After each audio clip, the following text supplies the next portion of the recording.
Hello Korean lovers, welcome back to my YouTube channel.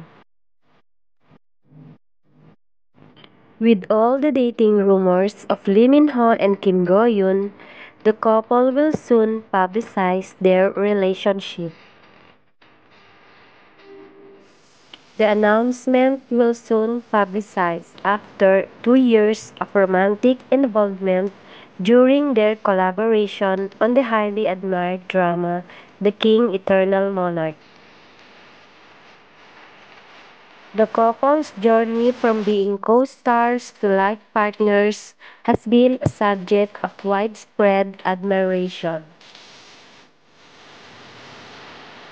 Fans wait impatiently for Lee Min Ho and Kim Go Eun to publicize their relationship. There are rumors that the actors get married in 2023. Lee Min Ho and Kim Go Eun revealed series of dating hints. This is the reason that's why they are trending topic in social media. The actor also congratulated her on her fan meeting and looking forward to reunite with the actress.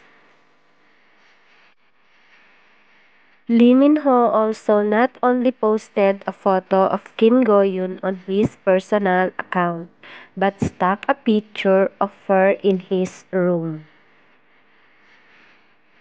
What can you say about this video? If you like this video, don't forget to like, comment, and share.